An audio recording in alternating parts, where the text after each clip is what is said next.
Vamos a lo que hoy día nos convoca, este Tratado de Versalles y sus consecuencias. Como también hoy día hay gente que no estuvo en la, digamos, charla anterior de la Primera Guerra Mundial, voy a hacer un pequeño barrido para poder llegar al contexto de nuestro tratado. Primero decir que el mundo había cambiado radicalmente desde la aplicación de la fuerza del vapor primero, posteriormente del motor a combustión y electricidad a la producción y a los transportes. El mundo se había achicado. La revolución industrial habría generado un bienestar y una producción como nunca antes nadie lo había conocido en la historia. La abundancia, una palabra que hoy día siempre se da por sentado, pero comprendamos que el mundo era un mundo muy precario,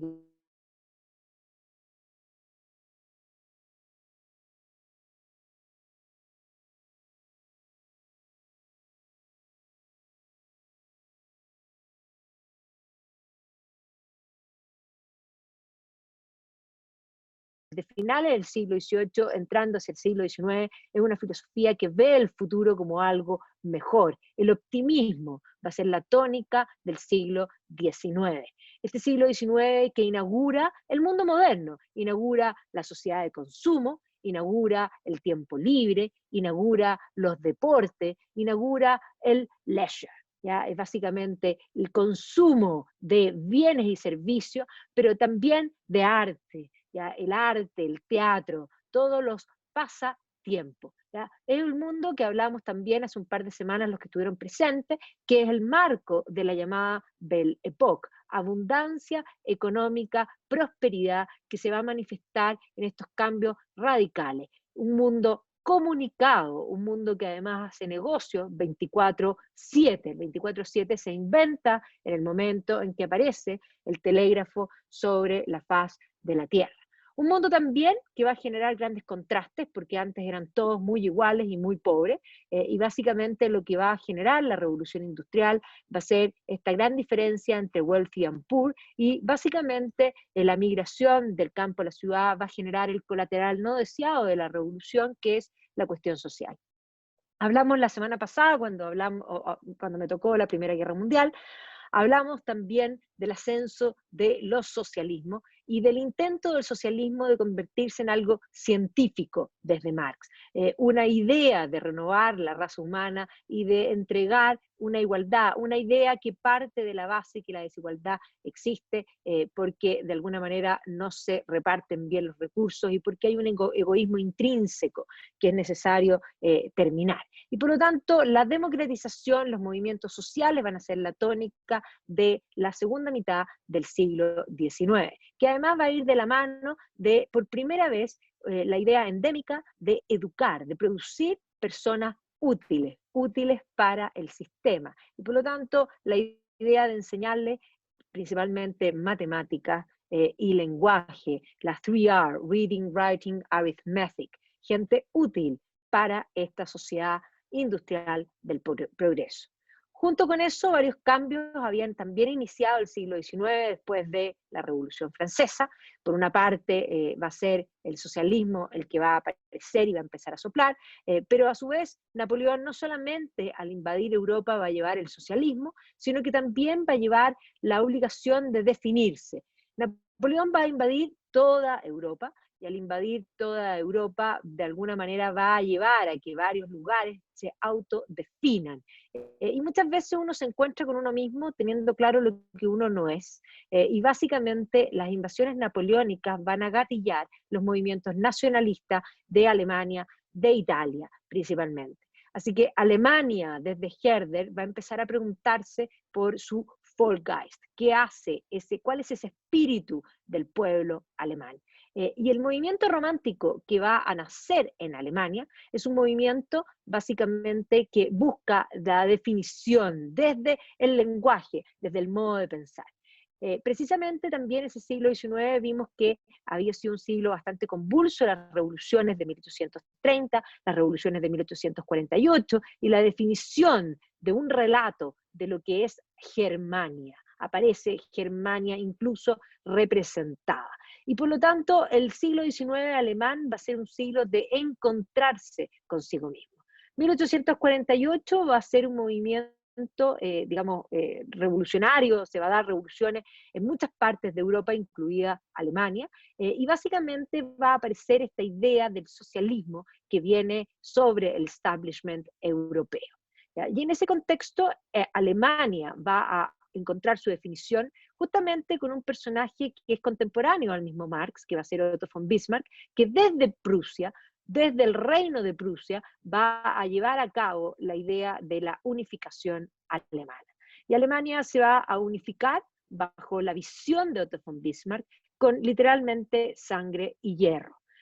Alemania va a entrar en una guerra primero con Dinamarca, que va a ganar y va a entrar en conjunto con Austria.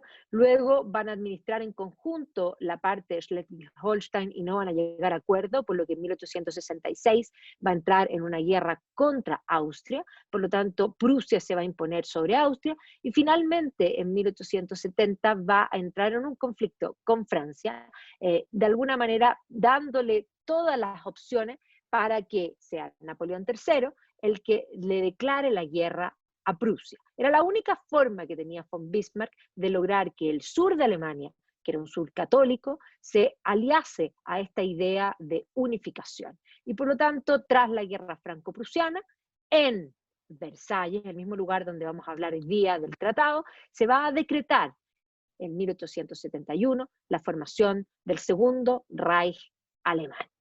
Además, hay que decir que en ese momento, en la paz que se establece tras la guerra franco-prusiana, Alemania, entre otras cosas, se va a quedar con la zona de Alsacia y de Lorena. Y va a emerger este segundo Reich alemán con un territorio bastante más extenso de lo que hoy día vemos de Alemania. El Segundo Imperio era un territorio más grande que lo que hoy vemos. Y efectivamente, desde la figura del Kaiser, con de alguna manera Otto von Bismarck por detrás, va a aparecer Germania. Y Alemania va a entrar muy fuerte en la segunda fase de la revolución industrial, llegando para comienzos del siglo XX a superar a Inglaterra en producción europea. ¿Ya? Y por lo tanto va a empezar a construir líneas férreas, va a empezar a construir estaciones de alguna manera, va a entrar muy fuerte en la industria armamentista, en la industria siderúrgica y efectivamente en la segunda fase principalmente de lo que es la revolución industrial. Y los productos alemanes, como dijimos en la semana anterior, que en un comienzo no eran considerados buenos, van a ir perfeccionándose en el tiempo y el Reich va a crear una educación al servicio de las necesidades de la industria. Y por lo tanto, la industria automotriz, por ejemplo, va a partir fuertemente en Alemania y de ahí se va a extrapolar al resto de los lugares, en la industria química, la industria eléctrica y por lo tanto en todo lo que es la segunda fase de la revolución industrial. Esto va a implicar que Inglaterra en la segunda mitad del siglo XIX ya no es la que produce más y va a exacerbar principalmente su colonialismo para no mostrarse menos que Alemania. Y el gran drama del Reich, el gran drama del imperio alemán, es que no podía competir con Inglaterra porque no tenía colonias y no tenía, por lo tanto, materias primas ni mercados asegurados. Así que ya desde la época del Segundo Reich con Bismarck se inicia un poco la intención de Alemania de lograr algunas colonias, pero el mundo estaba bastante repartido. También hablamos de, digamos, de previo a la Primera Guerra, de los cambios en el escenario internacional y el ascenso de nuevas potencias al escenario. Ya el mundo europeizante, que era el mundo del siglo XIX, comienza a diversificarse. Y efectivamente aparece la figura del tío Sam, es decir, Estados Unidos comienza a aparecer en el escenario internacional. En 1898 Estados Unidos le gana una guerra a España y comienza también con su idea colonialista, y es decir, con la idea de la doctrina Monroe que América es para los americanos.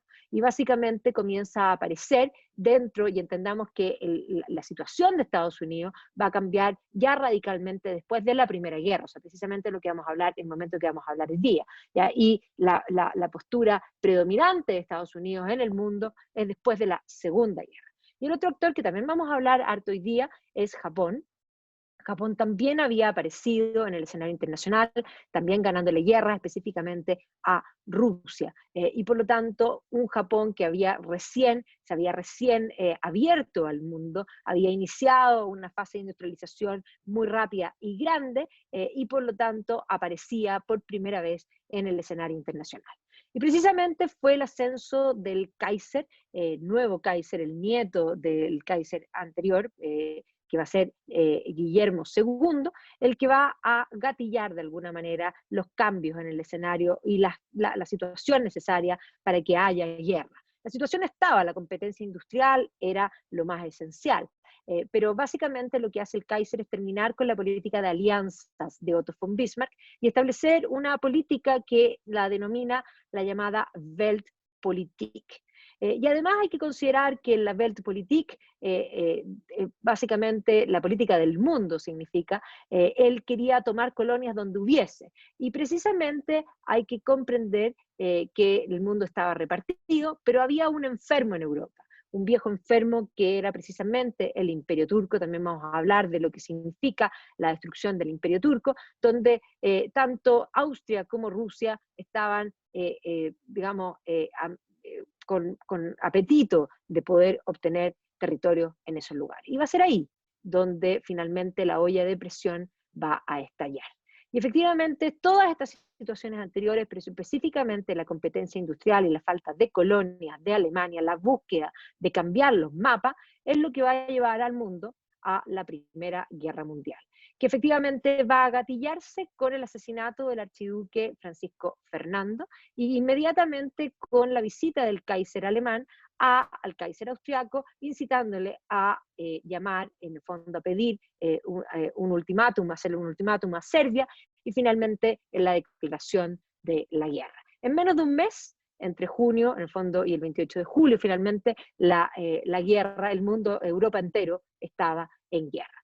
Y Inglaterra también va a entrar, y así como de alguna manera el ánimo inicial, que era tremendamente optimista, porque el mundo decimonónico era optimista, y por lo tanto pensaban que esto no podía durar mucho tiempo, y que antes de Navidad estarían de vuelta. Y si bien la guerra avanzó muy rápido en un comienzo con el plan Sheffield sobre Bélgica, este avance sobre los campos finalmente se va a estancar en trincheras. Y las trincheras van a durar 4 años, van a ser 4 años de una guerra prácticamente sin movimiento, sobre todo en el frente occidental.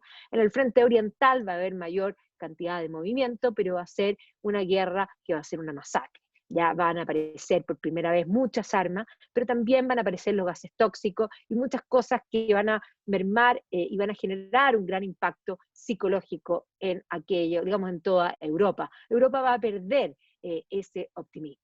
Durante la guerra, además, se va a producir la Revolución Rusa, con lo que Rusia va a abandonar la guerra y Alemania se va a orientar a una guerra de un solo frente, pero es en ese minuto cuando finalmente también Estados Unidos entra en la guerra y genera la diferencia. La guerra había sido realmente un horror. Es más, no hay nadie en Europa que no haya tenido a alguien que haya muerto, hijos, padres, maridos, en fin. Y efectivamente sí, va a ser la bota del tío Sam el que va a hacer la diferencia a último minuto. Muchos van a morir, algunos van a volver, y los que van a volver bastante complicados, y por lo tanto la situación posguerra va a ser muy compleja. Se les va a rendir honores a muchos de los que se les va a rendir honores a los que pelearon, que de alguna manera eso se manifiesta digamos, en lo que va a ser denominado las tumbas de los soldados desconocidos y los homenajes a esta primera guerra, que se pensaba que de alguna manera iba a ser, como va a decir el propio Woodrow Wilson, la última de las guerras. El reconto, tremendo, una cantidad de muertos muy importante. Es la última guerra de soldados, entonces hay que considerar que estos son bajas básicamente de hombres en el frente, más que no es una guerra todavía que afecte mayormente a los civiles, como va a ser la Segunda Guerra Mundial. La guerra, cuando termina, va a ser firmar a los alemanes la paz, más bien la rendición incondicional en este vagón de tren. Ya, esto va a ser bastante importante porque los alemanes van a firmar finalmente la rendición y se va a iniciar un proceso que va a llevar hacia lo que va a ser este famoso Tratado de Versalles, que se va a celebrar un año después, digamos el año 19, en junio del 19, justamente para celebrar el momento en que había estallado de alguna manera el conflicto, este conflicto mundial. El propio presidente Wilson, ya Estados Unidos se siente importante, comprendamos que para comienzo del siglo XX, Estados Unidos producía más que Alemania y que Inglaterra juntas, o sea, el conflicto que había llevado a Europa era la competencia entre Alemania e Inglaterra, y Estados Unidos era la potencia más importante a nivel mundial. Había entrado a la guerra a último minuto y había hecho la diferencia, por lo tanto, este presidente demócrata, Woodrow Wilson, va a establecer una línea que van a ser sus 14 puntos para la paz. Estados Unidos se autorroga el derecho de establecer qué se necesita para la paz. Y básicamente una cosa esencial antes de entrar un poco en los 14 puntos de Wilson es plantear de que la crisis de la Primera Guerra va a llegar a un punto en que las personas y los gobiernos van a estar dispuestos a renunciar en gran medida a libertad por mayor seguridad. Y es más, se van a plantear varias cosas que son, digamos, que no se van a cumplir y que van a aparecer también en el tratado, pero esta idea de terminar con, en el fondo, hacer una diplomacia abierta, terminar con la diplomacia secreta, establecer la libertad en los mares. Ya entendamos que Estados Unidos había entrado principalmente a la guerra debido a la acción de los submarinos alemanes que hundían indiscriminadamente todas las embarcaciones en los distintos mares y de alguna manera sin tener una verdadera razón del por qué entrar a la guerra, porque Estados Unidos necesitaba que el Congreso apoyase la entrada de Estados Unidos a la guerra, van a entrar por una sumatoria de razones, pero entre ellas el hundimiento también del Lusitania. Terminar con las barreras económicas, la reducción de los armamentistas, y aquí los ajustes de los reclamos coloniales. ¿Ya? Y comienzan a aparecer una serie también de puntos que tienen que ver con el ordenamiento del mapa, que eso es lo que vamos a ver principalmente que se va a plasmar en el tratado. O sea, el presidente americano era una potencia sin duda industrial importante, se autorrogaba el derecho de establecer cómo reordenar el mapa del mundo tras la guerra, lo cual hoy día suena algo bastante impresionante. Así que evidentemente él quería dirigir la orquesta. Él era un hombre de gran educación, había sido formado en la Universidad de Princeton, era un demócrata, pero sin duda era un hombre optimista, era un hombre del siglo anterior, era un hombre todavía no afectado por el pesimismo de la guerra. Él pensaba que esta, y si se cumplían sus 14 puntos, iba a ser la última de las guerras. Esta guerra fue la última de las guerras. La verdad es que dan ganas de mirarlo de frente y decirle, señor Wilson, usted no solo se equivocó, sino que de alguna manera su propia soberbia, o más bien su incapacidad de ver la situación de un punto de vista más complejo, llevó y aseguró al mundo la próxima guerra. Básicamente es esta idea de que ya había adquirido Estados Unidos de este sentido de un mesianismo propiamente tal, de ser la nación elegida, de una misión civilizadora, y por lo tanto ahora a nivel internacional el presidente Wilson tenía esta oportunidad. Ya, no solo de plantear los 14 puntos, sino que de establecer los parámetros para asegurar la paz e instaurar la paz permanente sobre la tierra. Y así con ese entusiasmo, como pueden ver aquí, va a cruzar el charco a grandes zancadas para llegar a Europa. Y efectivamente se van a juntar precisamente en lo que va a ser Versalles. Y por eso entendamos que el Tratado de Versalles va a ser la consecuencia de una serie de conferencias que se van a dar en un tiempo bastante largo, con distintas comisiones, en lo que es el Palacio de Versalles.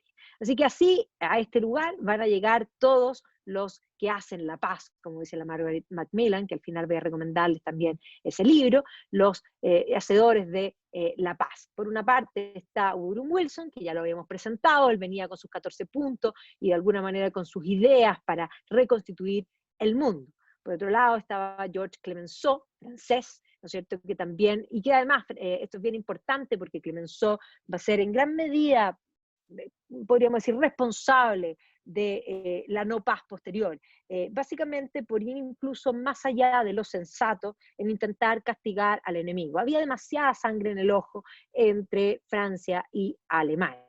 Y por otra parte estaba Lord George, el primer ministro británico, que van a ser, podríamos decir, la tripleta más importante dentro de los negociadores, pero no van a ser los únicos, por supuesto, pero evidentemente eran los tres países más importantes de los aliados. Y por lo tanto se va a llamar a este congreso que se va a dar en Versalles en 1919, y aquí está digamos, la agenda, que además imagínense cuánto se gastó en comidas, en banquetes, porque esto no es solamente los negociadores sentados en las distintas mesas, en los distintos lugares de Versalles. El Salón de los Espejos en algunos momentos tenía varias mesas paralelas. Yo no sé cómo habrá sido el ruido en el fondo de esas conversaciones, pero en otros lugares ocupaban otros salones también para hacer mesas paralelas de distintos temas de discusión. Y de alguna manera los victoriosos van a comenzar a ordenar el mundo. Vamos a dividir por parte un poco y después al último nos vamos a concentrar en lo que es Europa. Voy a dejar Europa para el final para poder en el fondo entrar en profundidad en las consecuencias europeas. Pero efectivamente las consecuencias de Versalles van bastante más allá que simplemente Europa. Va a tener consecuencias importantes en todo lo que es Medio Oriente, y básicamente los conflictos del Medio Oriente de hoy se deben principalmente a los acuerdos establecidos en este Tratado de Versalles. ¿Ya? El Medio Oriente va a cambiar en lo que era el Medio Oriente de 1914 a lo que va a ser ahora un Medio Oriente dividido, y principalmente vemos la gran diferencia aquí en lo que era el Imperio Otomano con lo que va a ser las divisiones que se van a hacer entre básicamente los ingleses y los franceses.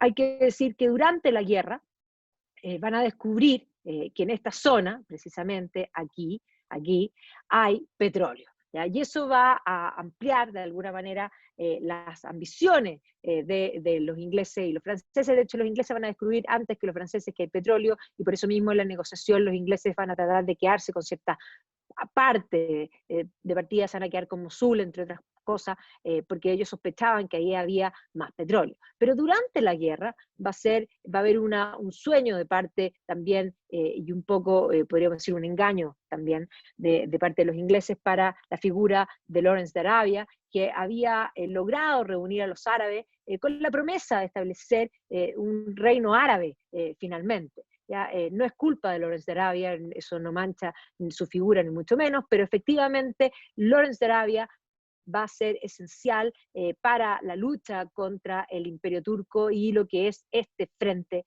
del mundo turco. Así que Thomas Edwards Lawrence, que ya va a ser conocido en este tiempo como Lawrence de Arabia, y que efectivamente va a ser inmortalizado como figura en la película, ¿no es cierto?, donde Peter O'Toole hace de Lawrence, que se ve exactamente igual a, digamos, al personaje original. Esa promesa que de alguna manera Lawrence de Arabia había llevado, era difícil que se cumpliera porque básicamente ya durante la guerra y antes de que usara Lawrence, podríamos decir, para lograr unir a los árabes y poder combatir a este mundo turco, los ingleses y los franceses habían firmado, habían tenido este acuerdo secreto que se llama Sykes-Picot, donde ya habían dividido, o habían preestablecido cómo se iban a dividir esta zona. A esto hay que aumentarle también que al año siguiente la declaración Balfour de parte de los británicos hace una declaración pública donde ellos dicen que van a apoyar en el fondo al pueblo judío también en Palestina. O sea, las intenciones durante la guerra de intervenir en el Medio Oriente habían aparecido. Es más, esto aparece en los periódicos porque era una noticia importante, sobre todo teniendo en cuenta de que el movimiento sionista de finales del siglo XIX era un movimiento importante que buscaba establecer un Estado, digamos, recuperar el Estado judío y volver, ojalá para ello, Israel era un lugar importante. ¿Ya? Ahora, ojo, que el movimiento sionista no solo pensaba en Israel, pero querían un Estado judío, básicamente. Pero evidentemente aquí aparece Israel nuevamente como una posibilidad. Y por lo tanto, en esta conferencia de paz, podríamos decir, los británicos van a terminar rompiendo rompiendo esta promesa de establecer un mundo árabe unificado e independiente, y por lo tanto todo el futuro de lo que es el Medio Oriente va a estar, en el fondo va a quedar en las manos de la política francesa y británica. Aquí vemos un poco esa conferencia, como ha sido la tónica, y aquí está la foto, en el fondo original, ahí de Lawrence Arabia y los delegados del mundo árabe que evidentemente veían frustrado este gran sueño. Y se va a establecer esta arena, como se llama, esta línea en el desierto, porque literalmente la división que se va a hacer en el Medio Oriente está hecha con reglas. O sea, cuando uno ve una frontera que es de esta forma, eso es política. Eso no es una montaña, no es un río, no es sinuoso, ¿ya? Y por lo tanto, tal y cual, ¿ya? Francia se va a quedar con lo que es el territorio de la Siria moderna, el Líbano y norte de Irak, ¿ya? Y por otra parte, Gran Bretaña se va a quedar con parte del territorio de Egipto, Israel, Jordania. Israel va a quedar siendo un protectorado, Jordania y en el fondo Irak, ¿ya? Que eso es importante. Y obviamente que esto va a ser aprobado. Es más, James Barr escribe este libro con el mismo nombre que yo estaba mencionando, esta línea en la arena, línea en el desierto, la línea en la arena, que evidentemente es la causa de muchos de los problemas de este mundo, digamos, del Medio Oriente. Generalmente Versalles no va a respetar las idiosincrasias nacionales en ninguno de los sentidos, en este menos, porque aquí habían intereses creados muy profundos. Además, aquí está Woodrow Wilson, que también opinaba en esta situación, pero evidentemente este era un acuerdo entre los franceses y los ingleses antes, pero está vestido como de turco, o sea, él también tiene que haber dado la venia, sintiéndose el hombre más importante en estas negociaciones. Entonces, en 1921 los franceses van a crear el Reino de Siria, y de hecho los británicos van a convencer de que no, pongan a Faisal que se convierta en el gobernante de Siria, pero posteriormente vamos a ver que lo van a terminar expulsando, y de hecho se va a crear, los franceses van a crear un estado en el Líbano, y finalmente también ahí va a haber, aquí hay todo un tema que en ese minuto y hasta el día de hoy genera problemas entre de alguna manera Siria y el Líbano, porque además estos estados, así como Siria era un estado títere, no tenía realmente poder. Finalmente, Faisal va a terminar como, en el fondo, rey de Irak, cuando se forma Irak en 1921. De alguna manera tenían que darle algo después de todas las promesas que le... Así que efectivamente aquí vemos varios libros que cuentan esta invasión o la creación de Irak entre 1914 y 1921, de alguna manera, desde el hallar petróleo en esta zona, que va a llevar a los acuerdos entre Francia e Inglaterra, y finalmente a este tratado, ya al establecimiento de Irak. Con respecto a Palestina, el mandato británico incorporaba lo que es, en el fondo, hoy día Palestina, pero también lo que es, en el fondo, Jordania. Y lo primero que van a hacer es dividir ya lo que es Palestina de Jordania, ya, y van a establecer el reino de Jordania, y van a nombrar al hijo de Hussein, que se llama Abdullah, como el gobernante. O sea, también son las potencias extranjeras, las potencias europeas, las que establecen quién gobierna en estos territorios. Ahora, esta acción, evidentemente, y esta ocupación o este protectorado de parte británica en Palestina, ya va a empezar a causar problemas en lo que es la tierra, digamos, de Palestina, con la presencia judía, y sobre todo después de la declaración Balfour, con esta intención de establecer un Estado judío. Vamos a ver que de ahí en adelante van a empezar a llegar financiados grupos a vivir judíos,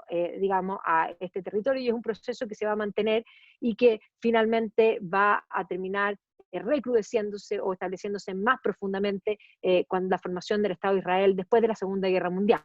Pero eso se debe principalmente a lo que sucede con el mundo judío durante la Segunda Guerra Mundial. Así que efectivamente, estos acuerdos en Versalles establecieron todas las los nuevos estados en el Medio Oriente, y obviamente vamos a ver que nuevos nombres incluso van a aparecer, el nombre de Irak, ya Siria, Líbano, Jordania, de alguna manera van a ser nombres que van a recordar esta inmiscusión británica y francesa. Esta caricatura me gusta porque también muestra lo que es la intervención, que de alguna manera lo que hacen en uno genera problemas en otro, las movidas de una cosa con otra, y esto va a ser parte, no completamente, no es la explicación completa de los problemas del Medio Oriente hasta hoy. Con respecto a Italia, bueno, Italia participó en la Primera Guerra Mundial y participó de parte de los vencedores. Y los italianos, Vittorio Emanuele Orlando va a ser el representante italiano, que va a considerar que esto fue una victoria mutilada, ¿ya? Porque efectivamente se les va a conseguir el Tirol del Sur, ¿ya? Pero no van a conseguir lo que ellos querían, porque ellos querían entrar sobre un territorio austriaco y sobre parte de lo que es Dalmacia del Norte, y eso no se los van a entregar, y por lo tanto los italianos van a considerar que fueron considerados en el tratado potencia de segundo orden. Y básicamente eso que es un sentimiento, no es solo un sentimiento, sino que así fue, ¿ya? Entonces aquí está precisamente el italiano, que lo ha pasado regio en todas las reuniones y en todas las comidas, pero no logró las expectativas que Italia tenía. Con respecto a Asia, porque comprendamos que las potencias que pelearon la Primera Guerra Mundial, y se llama Guerra Mundial porque Europa va con sus colonias, y también vamos a ver que en Asia había colonias importantes, y por lo tanto lo que se decide en Versalles va a cambiar también el futuro de Asia, ¿ya? Y aquí vamos a ver que Gran Bretaña, antes de la guerra, controlaba obviamente la India, Pakistán, Bangladesh, Myanmar, ¿no es cierto? Y también Hong Kong y Singapur. Por otra parte, Francia tenía la llamada Indochina, lo que es Vietnam, Camboya y Laos, básicamente, ¿ya? Pero también había presencia colonial de otros países dentro de lo que era Asia. Ya los Países Bajos tenían Indonesia, Estados Unidos controlaba Filipinas después de la guerra contra España, pero también había presencia alemana que antes de la guerra tenía una importancia principalmente en las islas del Pacífico, pero también en parte de China, ¿ya? Y también hay que considerar que había ya empezado a aparecer a comienzo del siglo XX y a finales del siglo XIX, en realidad, aparece por primera vez Japón como imperialista. Ya vimos que a comienzos del siglo XX, en 1905, precisamente los japoneses van a pelear la guerra ruso-japonesa. Y por lo tanto los japoneses también van a entrar en la Primera Guerra Mundial porque vieron en esta guerra una oportunidad, ¿ya? Y comprendamos que para el momento del final de la guerra, independiente de que China tenía amenaza de, digamos, de otros países, y durante mucho tiempo había peleado por estos enclaves dentro de China, comerciales de distintos países, principalmente europeos. Para ese entonces, de comienzo del siglo XX, después de la guerra, Japón era sin duda la mayor amenaza para China. Japón, aparte de haber entrado en la guerra ruso-japonesa, antes de eso había entrado ya en las primeras guerras, las llamadas guerras sino-japonesas. Y la primera guerra sino-japonesa se dio en 1894-95, que básicamente hizo que Japón entrase en Corea, ¿ya? Y por lo tanto aquí está, vemos a Japón, evidentemente que Japón, en el momento en que abre su isla, se da cuenta que su isla es pequeña y mira primero hacia el frente, la Manchuria, y por eso va a entrar en la guerra ruso-japonesa, pero mira hacia el frente y está evidentemente Corea, y por eso el siglo XX va a partir con lo que es las guerras sino-japonesas, que van a marcar toda la primera mitad del siglo XX. Y evidentemente para el momento de la Primera Guerra Mundial, esto ya era Japón, ellos ya era un incipiente imperio japonés que había ido más allá de su isla, y tenía Corea y tenía Taiwán también. La isla de Formosa también era parte de lo que ellos de alguna manera ocupaban. Y evidentemente también tenían aspiraciones en el Pacífico. O sea, cuando vemos aquí en este mapa se ve marcado lo que se consideran los mares territoriales, la presencia en ese sentido. El Pacífico eran los dueños o querían ser los dueños del Pacífico. Entonces, aquí vemos un mapa japonés que va pintando las islas de colores, diciendo qué cosas son nuestras. Y evidentemente que el siglo XX completo de ahí en adelante va a estar marcado por estas intenciones, y esa es la razón por la que los japoneses van a participar de la guerra y también de las conferencias de paz. ¿ya? Así que aquí está la delegación japonesa, que evidentemente va a participar y que quieren ser considerados digamos, un elemento más y también a la par, porque dentro de las cosas que van a pedir los japoneses que se acuerden el tratado, es que no hay una diferencia racial y que los japoneses y los europeos son iguales. Básicamente son una de las cosas que ellos van a pedir. Independiente de que eso es lo que van a pedir, no los van a tratar tan bien. ¿Ya? Y de hecho, aquí los vemos esperando, así como que los atiendan, podríamos decir, porque evidentemente estamos a comienzo del siglo XX y eso es una declaración que podrá para el siglo XXI ser algo bastante lógico, pero para comienzo del siglo XX las diferencias raciales eran parte del relato. Es más, las teorías de raza eran parte esencial digamos, del modo de entender el mundo. ¿Ya? Entonces, efectivamente que Japón había entrado en la guerra, ya durante la guerra había logrado, en el fondo, cuando ya se empieza a perder Alemania, había logrado apoderarse de una serie de islas que eran islas que eran parte de Alemania. Aquí están, incluso uno ve aquí las Islas Marianas, ¿sí? Una serie de islas en el Pacífico, y aquí vemos que este archipiélago se llamaba Bismarck. O sea, era parte de lo poco que había conseguido Alemania en la repartición del mundo que llegó tan tarde. Pero además Alemania tenía un pedazo importante en China, que es la zona de Shandong, ¿ya? Y que Xinjiang es uno de los lugares más importantes y que es bien impresionante, por eso se lo incluí como algo especial, porque es algo que uno no tiene generalmente en la retina. Pero este era Tsingtao, ¿ya? Y Tsingtao uno lo ve, pero este es Baviera, o sea, Alemania había hecho no solo una presencia, sino que había construido aquí vemos un balneario, ¿no es cierto?, en esta zona importante, y aquí vemos esta foto coloreada, donde efectivamente se vivía en China muy a la europea. Y esto explica algo muy importante, porque los chinos producen una cerveza que es extraordinaria y que es precisamente la Tsingtao, ¿ya? Y que se debe a esta presencia alemana en la zona.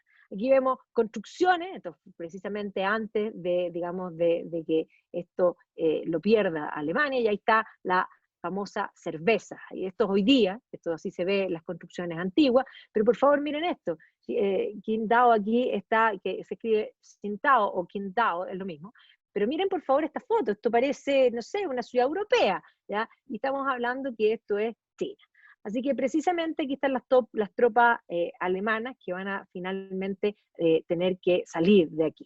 Porque Japón, durante la guerra, y aquí vean que las negociaciones secretas siempre estuvieron, y uno de los puntos de los 14 puntos era terminar con las negociaciones secretas, los japoneses habían hecho acuerdos imperiales secretos con Gran Bretaña, que de alguna manera establecían que la participación de Japón en la guerra le iba a permitir quedarse con estas posesiones de China, digamos, alemanas. ¿Ya? Así que efectivamente la toma de Qingdao va a ser uno de los puntos importantes en esta guerra que se conoce como la guerra, en el fondo, alemano-japonesa. Y aquí está la participación contra Alemania. Alemania era el gran enemigo, de alguna manera, de los aliados, de aquellos que están reunidos en Versalles, y por lo tanto Japón hacía un servicio en esta zona.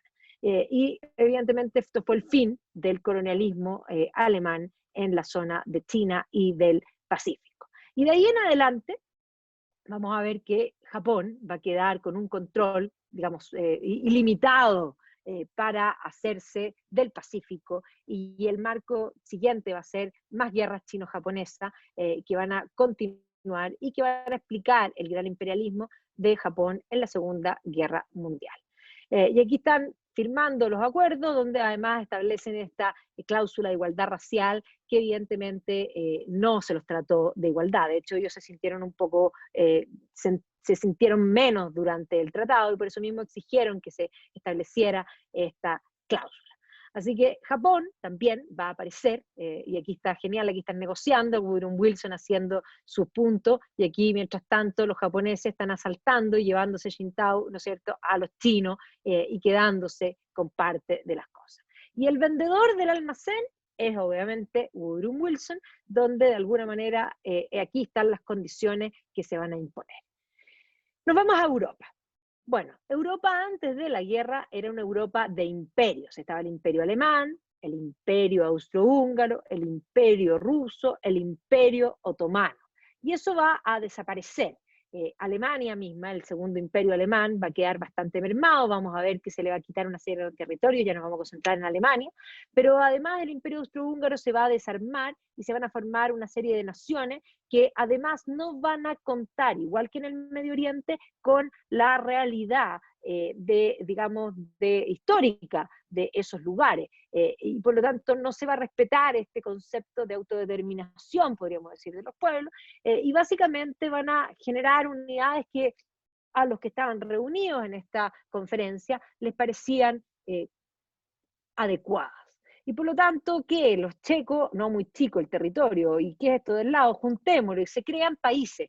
Checoslovaquia es una invención. Es más, Checoslovaquia va a aparecer como país después de, digamos, del Tratado de Versalles, y se va a mantener como Checoslovaquia en la historia por la ocupación soviética, pero una vez que cae en el fondo la Unión Soviética, los checos miraron a los eslovacos miraron a los checos, e hicieron lo que se llama la Revolución de Terciopelo, y se dividieron en República Checa y República Eslovaca, porque sus historias no correspondían ni a uno ni a otro.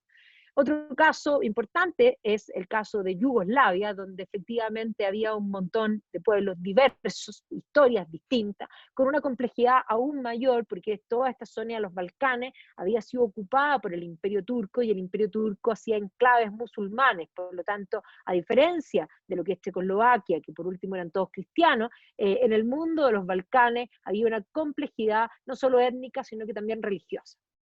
Y por lo tanto, Serbia, Croacia, Montenegro, digamos, los van a sumar en esto que van a llamar Yugoslavia, los pueblos eslavos. Este concepto del mundo paneslavista, esta política paneslavista de Rusia, se va a plasmar en esta Yugoslavia, que es literalmente, y en buen chileno, pegado con scotch, y sin ningún criterio. Y va a funcionar Yugoslavia, digamos, por un periodo, principalmente porque Tito, la figura de Tito va a ser la que va a permitir esta unión. Pero posteriormente, cuando a la muerte de Tito, esto va a fragmentarse, y eso va a causar una serie de guerras, en el fondo, durante el siglo XX posterior. Entonces aquí vemos cómo el mapa de Europa cambia, el mapa que está un mapa sobre el otro mapa, y donde de alguna manera comienzan a aparecer en el fondo estos nuevos países, tal y cual.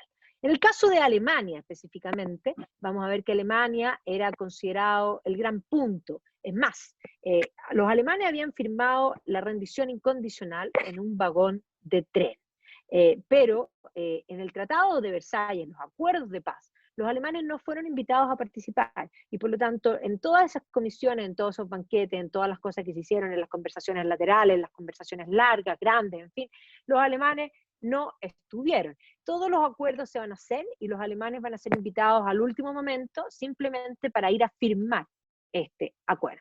Entonces, a Alemania se le van a quitar una serie de territorios. Desde ya se le va a quitar la zona de Alsacia y de Lorena, se le va a reincorporar a Francia. Se le va a quitar la zona del Saar, el Saarland también. Se le va a quitar parte de lo que era Alemania para entregárselo y formar lo que es Checoslovaquia, toda la zona que se va a denominar los Sudetes. Se les va a quitar también parte de Schleswig-Holstein, que está aquí en lo que es, en el fondo, al lado de Dinamarca, y se le va a entregar eso a Dinamarca, y se le va además a quitar un pedazo importante para poder darle salida al mar a Polonia. ¿Ya? Comprendamos que Polonia es una historia bastante compleja. ¿Ya?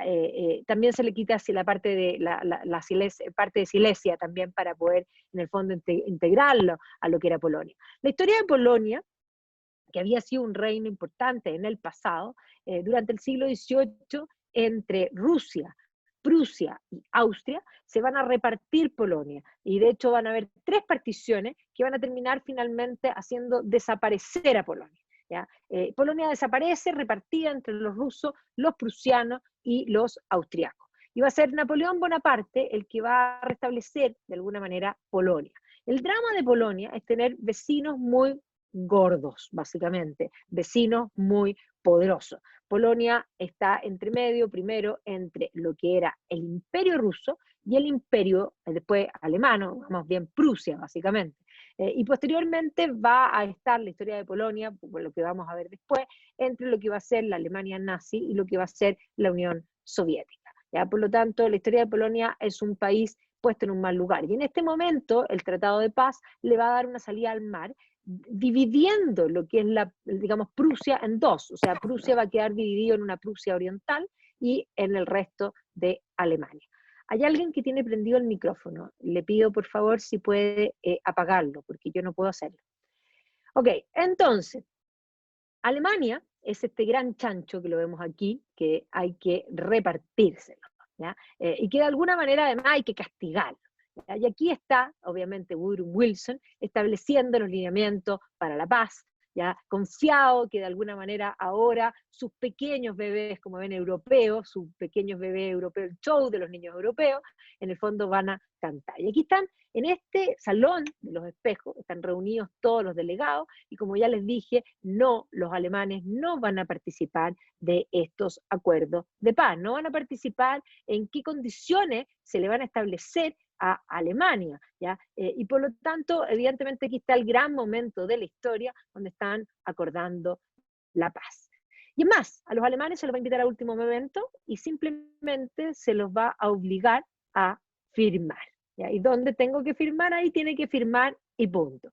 Y evidentemente que esto va a tener muchos problemas. Los van a invitar, miren aquí por favor esta caricatura, los van a invitar a pasar a la mesa y les van a decir, tal y cual Clemenceau le dice a los delegados alemanes, por favor tomen asiento, delegados, en sillas llenas de clavos. ¿Ya? O sea, básicamente la situación para los alemanes no va a ser nada de fácil. Aquí está la reunión, digamos, Versalles por el otro lado, y este acuerdo finalmente va a imponer condiciones draconianas para Alemania, que evidentemente van a tener que ver también con las heridas que cada uno tenía y que van a establecer condiciones que van más allá de lo racional. Dentro de los delegados del Reino Unido estaba Keynes, John Maynard Keynes, que de hecho era joven en ese minuto, y que va a plantear que estas condiciones son abusivas, y va a escribir un libro que se llama Las consecuencias económicas de la paz, ¿ya? Y que de alguna manera va a ser visto posteriormente por este libro como un gurú, y posteriormente Keynes se va a convertir en el gran economista seguido principalmente por gran parte del siglo XX e incluso el siglo XXI hasta el día de hoy. Lo primero que se va a establecer es que Alemania es la culpable de toda la guerra, y por lo tanto todos los costos económicos avaluados en este acuerdo de la paz por, digamos, los efectos de la guerra, van a ser cargados a la cuenta, podríamos decir, de los alemanes. O sea, la Alemania es culpable de toda la guerra y tiene que pagar todos los costos de la guerra, ¿ya? Pero además, bueno, el artículo 271 establecía que la única culpable de la guerra era precisamente Alemania. Así que los términos se los ponían literalmente sobre la cabeza. Dice textual el tratado: los gobiernos aliados y asociados declaran, y Alemania reconoce, la responsabilidad de Alemania y sus aliados por haber causado todos los daños y pérdidas a los cuales los gobiernos aliados y asociados se han visto sometidos como consecuencia de la guerra impuesta a ellos por la agresión de Alemania y de sus aliados. O sea, Alemania es la única culpable. Se va a prohibir, por lo mismo, el ingreso de Alemania a lo que se va a crear también, que ya vamos a hablar de eso, con estos acuerdos de la paz, que va a ser la Liga de, digamos, la Sociedad de las Naciones, y de hecho, y esto lo establece un artículo que es del tratado, que es el 231. Además, se va a establecer de que Alemania debe entregar todo su poderío militar, debe entregar toda su flota. La flota alemana era muy importante, había hecho una gran diferencia. El Kaiser había puesto gran parte de su empeño en lograr una mejor flota que su abuela, porque entendamos que es nieto de la reina Victoria, y que admiraba a la armada inglesa, y en gran medida, una vez que muere la reina Victoria, se va a empeñar en tener una mejor armada que sus tíos. ¿Ya? Básicamente ese era el sueño más importante para Willy. ¿Ya? Y por lo tanto, además de entregar sus arsenales y su flota, ¿ya? Tenía que de alguna manera desmilitarizar toda la zona de Renania. Y aquí vemos cómo están procediendo a lo que va a establecer Versalles, a desmilitarizar avisar a Alemania. Aquí van los vagones en el fondo de tren que traen armamento de distintos lugares. ¿Ya? Además, se establece que Alemania debe reducir su ejército, en el fondo, a 100.000 hombres y a 4.000 oficiales. No puede tener artillería, no puede tener submarino. Obviamente los submarinos habían sido la gran pesadilla de la Primera Guerra Mundial. No podía tener tampoco digamos, aviación, no podía fabricar tampoco materiales de guerra, tenía que disolver todo su Estado Mayor, ¿ya? Y obviamente suprimir el servicio militar y también internacionalizar el canal que habían construido en la zona de Kiel, ¿ya? Así que efectivamente aquí vamos a ver, aquí está el canal de Kiel, que se había, en el fondo ahora se va a internacionalizar. Y por lo tanto, además le van a quitar muchos territorios y se los van a repartir entre todos los que estaban deseosos de esos territorios. Y por lo tanto, algunos van a pasar a Bélgica, otros van a pasar en el fondo a Francia, otros van a pasar a Dinamarca, a Polonia, en fin, y se van a repartir en el fondo los territorios que le van a quitar a lo que había sido el Segundo Reich, ¿ya? Y además hay que comprender una cosa importante. Alemania, y esto va más allá del tratado, porque siempre se ha dicho que el Tratado de Versalles, con estas condiciones lapidarias, es la que causa, o más bien pavimenta el camino a la Segunda Guerra Mundial. Pero la crisis económica que va a vivir Alemania no se va a deber completamente al Tratado de Versalles, sino que comprender que junto con la historia que uno ve, hay una historia que no se ve, pero que acompaña a lo que nosotros vivimos, que es el mundo financiero. ¿Ya? De hecho, hoy día que estamos con tantos problemas acá en Chile con respecto a comprender ciertas cosas, hay gente que dice, no sé, yo tenía mis fondos de pensiones y de pronto en octubre bajaron, me robaron. No, los fondos bajaron porque están invertidos en lo que es el mercado. Las guerras producen bonos, ¿ya? Y los bonos de la guerra, los bonos principalmente de la libertad que van a ser emitidos por Estados Unidos y por los aliados, van a ganar valor cuando los aliados ganan la guerra. Y por lo tanto, esa es la explicación del por qué Estados Unidos se hace tan millonario después de la guerra. Y por qué Estados Unidos, que ya era el país más industrial, salta y catapulta de posición por un tema financiero. Y por otro lado, hay que comprender que Alemania no podía comprar esos bonos de los aliados. Y por lo tanto, Alemania, para financiar su guerra, emitió bonos propios. Pero los bonos alemanes, cuando Alemania perdió la guerra, perdieron también su valor. Por lo tanto, Alemania se quiebra financieramente antes de Versalles. O sea, lo que le va a pasar a Alemania después no es solo culpa de Versalles, ¿ya? Entonces, hay que comprender eso porque efectivamente tanto los historiadores como la percepción de la gente es que lo que le va a pasar a Alemania, que ya vamos a hablar de eso en detalle, es culpa de Versalles. Y lo que quiero explicar es que no es solo culpa de Versalles, o no es simplemente culpa de Versalles, es un poco más complejo. Pero evidentemente aquí vemos estas caricaturas que muestran esta mano, que de alguna manera le quita además territorios, pero no solo territorios, porque vamos a ver que los franceses no van a estar conformes con el solo hecho de que Alemania, en el fondo, quitarle a Alsacia y Lorena, sino que hay que castigarla más. No van a estar conformes tampoco con que Alemania sea la culpable y que tenga que pagar todos los costos de la guerra. Y por lo tanto van a establecer cláusulas que establecen que en caso de que Alemania no pague, de alguna manera se pueda ocupar, se pueda autopagar esta deuda que tiene Alemania con Europa a través de la ocupación de las zonas principalmente industriales. Ya la zona del Ruhr va a quedar básicamente ocupada primero y digamos con militares digamos de los aliados, pero posteriormente también la van a terminar ocupando, ¿ya? Entonces, básicamente la situación era bastante adversa para los alemanes, si es que no era imposible que de alguna manera después eso generara en el fondo una guerra, ¿ya? Y aquí vamos a ver cómo de alguna manera las caricaturas en general muestran que a todos estos gentlemen de Versalles no les importó nada qué podía pasar con la gente en Alemania misma, ¿ya? Y por lo tanto, lo que buscaba este tratado era terminar con un gran problema europeo. El gran problema europeo es que siempre en Europa ha habido un gran temor a Alemania. Alemania unida era algo que no era necesariamente bueno para el resto de Europa o que era peligroso para el resto de Europa. Prusia, el prusianismo, había sido algo muy grande, había llevado a esta primera guerra y había que impedir a todas formas que Alemania levantara la cabeza. Lo que se establece en el Tratado de Versalles es esto. O sea, la verdad es que era imposible la carga para que ningún caballo, y en este caso Alemania, pudiese llevarla. Aquí vemos como de alguna manera era una guillotina, era cortarle en el fondo literalmente la cabeza a Alemania. Las caricaturas dicen mucho de esto, es más, la paz tenía grilletes, ¿ya? Y por lo tanto era muy complejo que esta paz se pudiese, digamos, mantener. Principalmente porque el tratado no solo buscaba la cordura y la paz, sino que buscaba venganza. ¿Ya? Y básicamente aquí vemos a la guagua, el futuro, las futuras generaciones alemanas estaban siendo envenenadas por esta venganza.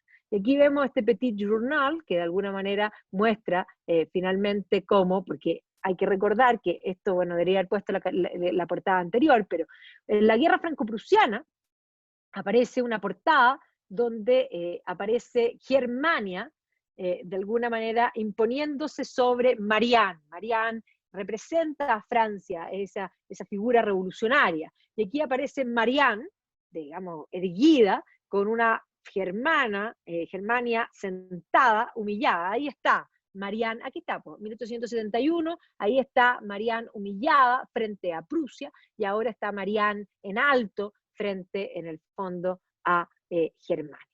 Y evidentemente los alemanes no les quedó más que firmar. Era absolutamente imposible, era absolutamente irracional, pero ¿qué posibilidad tenían? Ninguna. Además de eso se creó la Liga de las Naciones, y esta Liga de las Naciones no incorporó a Alemania, pero no solo no incorporó a Alemania, sino que Estados Unidos, que había creado la idea de este ente digamos, nacional, que velara por la paz mundial, este primer intento de un gobierno universal, estaba alimentado principalmente del idealismo de Woodrow Wilson. Y Woodrow Wilson fue el de la idea, y como el capitán Araya los embarcó a todos y se quedó en la playa. Básicamente se quedó en la playa porque el Congreso americano no autorizó a Estados Unidos a entrar en la Liga de las Naciones. Pero no solo eso, la Liga de las Naciones fue creada sin tropas, y por lo tanto vamos a ver que sin tropas no va a tener ninguna acción real para poder mantener la paz. Hay que comprender que la Liga de las Naciones, que va a empezar a actuar, de hecho, miren aquí por favor la cantidad de delegados de la Liga de las Naciones, todos estos delegados tenían sueldos, sueldos pagados de alguna manera por cuotas pagadas por cada uno de los países para mantenerlo, pero no tenían tropas. Y por lo tanto, esto va a significar, por ejemplo, que Hitler, cuando pasa a llevar las cosas del Tratado de Versalles, la Liga de las Naciones le va a mandar digamos, como una papeleta, podríamos decir. Y Hitler, ¿qué va a hacer? Las va a acumular. ¿Y las va a acumular dónde? Probablemente en el baño. Básicamente nunca le importó nada de lo que dijese la Liga de las Naciones, porque a nadie podía importarle un ente que no tenía capacidad de coacción. ¿Ya? Entonces, efectivamente, las ideas de la paz, miren esta caricatura genial del Punch, que muestran a Woodrow Wilson, que finalmente le entrega la rama de la paz de la Liga de las Naciones a una paloma para que la lleve, pero la rama es demasiado pesada y la paloma no le cabe ni siquiera en la boca. Por lo tanto, esto era absolutamente ridículo y era basado básicamente en la ingenuidad. Entonces, aquí viene otra caricatura, como muestran a La Paz, que ahora se va en burro, ¿ya? Como ve de alguna manera que 1919, y aquí aparece también el 29, porque eso también es posterior, termina hundiéndose lo que era este viejo mundo. Entonces, efectivamente, Versalles es muy complejo. Es muy complejo porque podríamos decir qué legado hay, básicamente generar y asegurar una serie de conflictos posteriores y no para nada asegurar la paz. ¿Encierra Alemania? Sí, pero la llave, la Liga de las Naciones, que podría haber mantenido a Alemania en una cierta posición, queda literalmente el candado abierto. Por lo tanto, Versalles genera una paz tremendamente frágil, que básicamente camina como en una cuerda floja por esta Liga de las Naciones. ¿Ya? Entonces la Liga de las Naciones básicamente es un pequeño conejo de regalo, podríamos decir, a cualquier serpiente que se la quiera comer. Desde ya, Keynes, como les dije, participó de las conferencias de paz de Versalles, y él estableció que esta paz para Alemania era una paz cartaginesa. ¿Ya? Básicamente la paz cartaginesa se refiere a, después de las guerras púnicas, la paz que firmaron los romanos con Cartago. De hecho las guerras púnicas fueron 3 guerras, y la última guerra púnica terminó con Roma pasando el arado sobre Cartago para construir algo nuevo. O sea, básicamente ese es el concepto. Este libro de las consecuencias económicas para la paz va a tener un gran impacto.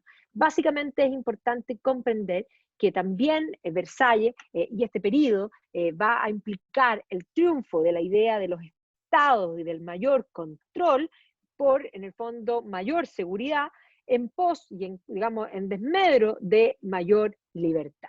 Durante la guerra se produce la Revolución Rusa, y la Revolución Rusa ya establece el primer totalitarismo.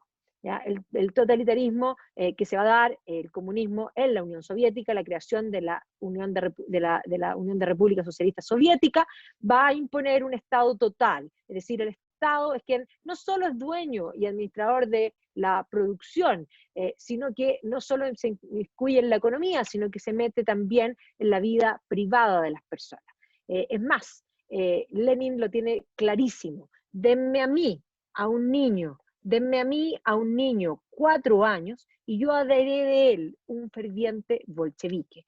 Lenin va a ser el primero en preocuparse, de alguna manera, de la educación con un sentido, podríamos decir, ideológico, como una forma, el aula como centro de adoctrinamiento. ¿Ya? Y tal y cual él va a aplicar esto. Una idea que va muy en contra de lo que va a ser el liberalismo, básicamente, y dentro del liberalismo hay una figura francesa bastante poco conocida para muchos de ustedes, probablemente, que se llama Frédéric Bastiat, y Bastiat lo que plantea es que el Estado no debe enseñar, sino que debe permitir enseñar.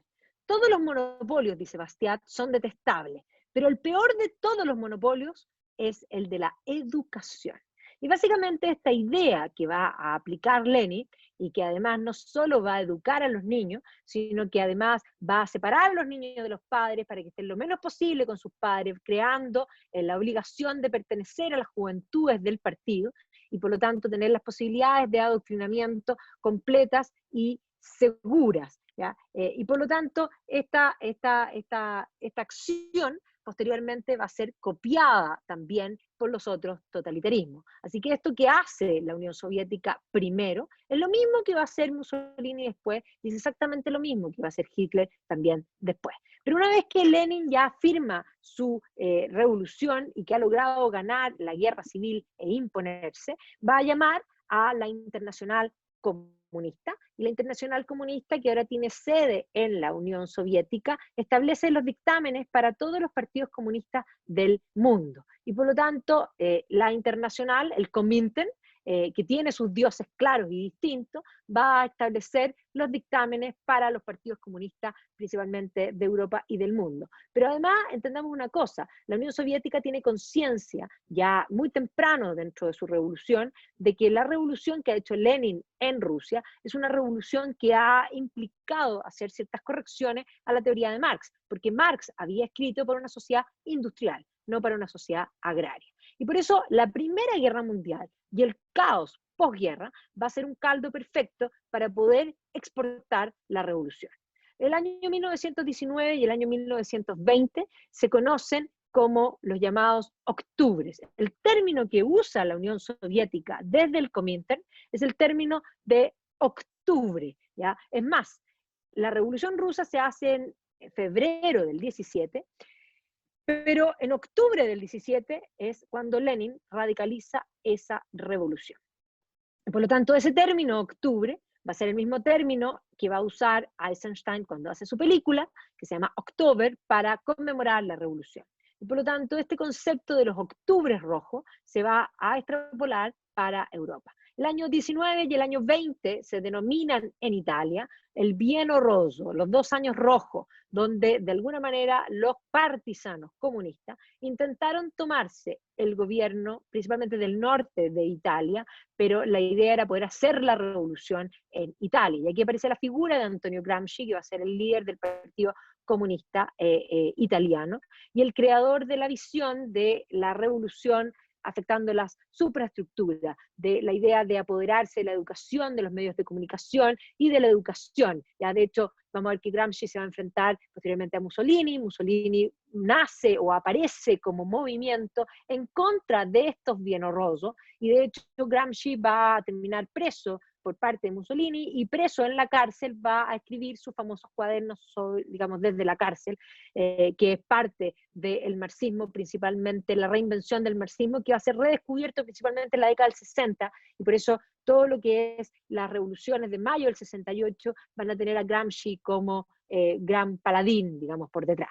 Así que efectivamente el bienio rosso, vamos a ver cómo el marxismo crece en Italia, y como el año 20 las brigadas rosas, las guardias rojas de ocupación, se toman las industrias, se toman los pueblos, hacen barricadas, y básicamente a eso va a responder o va a aparecer la figura de Benito Mussolini, que también era un socialista, y que va a crear sus fasci di combattimento para salir a pegarle a la calle, literalmente, en la calle, a los comunistas. Y de estos enfrentamientos callejeros va a ser la recuperación de los pueblos, la recuperación de las industrias, y por lo tanto va a recibir apoyo. Y entre el año 19, que él crea el partido, y el año 22, Mussolini se termina tomando el poder. Así que aquí están los fasci di combattimento, las camisas negras, y aquí están recuperando en el fondo calle por calle, fábrica por fábrica, ¿ya? Y que de alguna manera es un momento, los años 19, 20 son años tremendamente convulsos en Europa en general. ¿Ya? Así que efectivamente Mussolini ya para el año 20 se siente bastante seguro, bastante apoyado, y el año 22 hace su marcha sobre Roma y termina nombrándose duce debajo del rey. Y además hace un discurso donde él dice que él mantiene al rey porque quiso, o sea, me autoimpuse límites. ¿Ya? Yo hago esto porque yo quiero y como yo quiero, y de ahí va a instaurar la que va a ser la famosa era fascista, el año 22. Y rápidamente va a empezar a eliminar a sus enemigos, principalmente a Matteotti, en el caso va a ser el primer asunto que va a aparecer, y Mussolini de alguna manera va a terminar instaurando su fascismo en Italia. Y comprendamos que Mussolini no es un hombre de derechas, ¿ya? Aunque digan que los fachos son de derecha.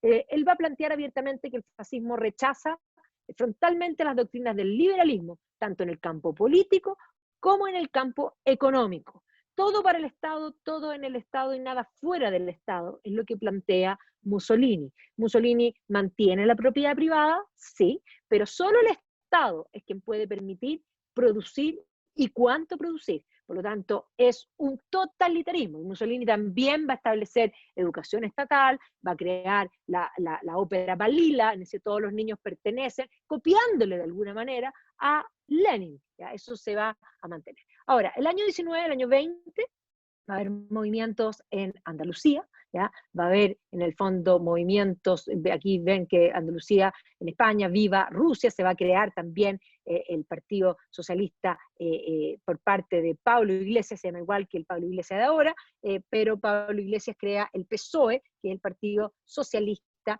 en el fondo español.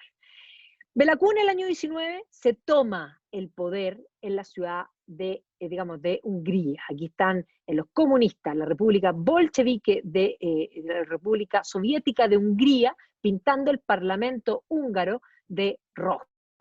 Pero va a haber movimientos comunistas en Inglaterra, hasta en Canadá, por supuesto que en Estados Unidos, que es el país más industrial de todos los países industriales, en México, ¿ya? Y de hecho eso va a ir en avance por Latinoamérica, y de hecho ahí está Diego Rivera, que va a ser artista al servicio de alguna manera del partido, porque además comprendamos que el Comintern posteriormente, vamos a ver que va a ser un llamado, siguiendo la línea de Gramsci, a los artistas del mundo afiliarse al Partido Comunista, y ahí todos se van a hacer básicamente comunistas, el servicio del arte para el partido. Así que Diego Rivera va a pintar una serie de murales que evidentemente son todos plenamente ideológicos. Ese es el periodo también que aparece en nuestro partido comunista con su estatuto. Entonces la visión del mundo era que el comunismo avanzaba y que era como esta serpiente que era un bolchevismo en todas partes.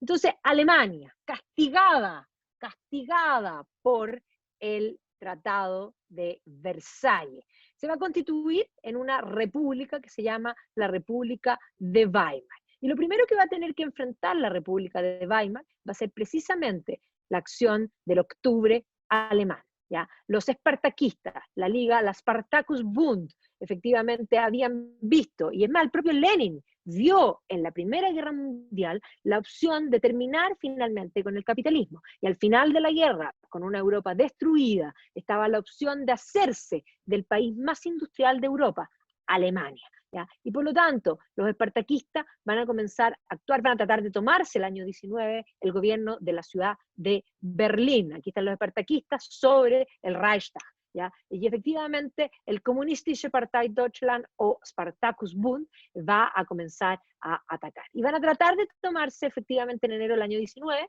la ciudad de Berlín, y este movimiento va a resultar con barricadas y con enfrentamientos callejeros en la ciudad misma, con movimiento. La política de los años 20 es una política de masas, ¿ya? Aquí vemos frente, aquí está la plaza, ¿no es cierto?, de la Victoria, y aquí están reunidos Karl Liebknecht hablándole precisamente a la gente. Y a través de su periódico, la bandera roja de Rote Fahne, van a protagonizar este evento que aquí vemos que este libro lo llama La Revolución Perdida, ¿ya? Alemania 1918-1923, porque el movimiento va a continuar, a pesar de que este movimiento primario del año 19 va a resultar con todos los líderes espartaquistas muertos, incluido Karl Liebknecht y Rosa Luxemburgo. Pero efectivamente la tónica de la Alemania de Weimar va a ser una tónica en la que digamos, los comunistas van a presentarse como una alternativa. Y básicamente los comunistas van a levantar la voz presentándose como aquellos que pasan a llevar el Tratado de Versalles. Los comunistas, Kommunistische Partei Deutschland, van en lista 3, es una república, van por democracia. Y por lo tanto, el comunista se levanta frente a este grupo que están sentados aquí, que son los llamados traidores de Versalles. Versalles es el culpable de la situación alemana. Y evidentemente, yo lo que les expliqué del tema financiero es que Versalles no es el único culpable de la situación de Alemania. Alemania ya estaba en una situación económica dramática debido al colapso de los bonos de la guerra. Pero la gente de a pie no entiende eso. La gente materializa las cosas en Versalles como el culpable. Lo mismo que sucede hoy día. Las AFP no tienen la culpa de ninguna de las cosas, de lo que le está pasando necesariamente a la gente. Tampoco ni siquiera las pensiones, porque eso tiene que ver con lo que cada uno puso. Y por lo tanto, lo que sí es cierto es que en algunos casos es importante poder establecer un sistema de poder apoyar a aquellos que tuvieron o no tuvieron la posibilidad, que cotizaron poco, o que cotizaron pocos años, o que tienen lagunas, en fin. Pero no son las AFP, pero hay que convertir, materializar en algo, canalizar en algo visible y real esas frustraciones. Y por lo tanto vamos a ver que el Kommunistische Partei Deutschland va a levantar toda su campaña contra el Tratado de Versalles. Básicamente la idea de los comunistas es el concepto de liberar a Alemania. ¿Qué prometen los comunistas?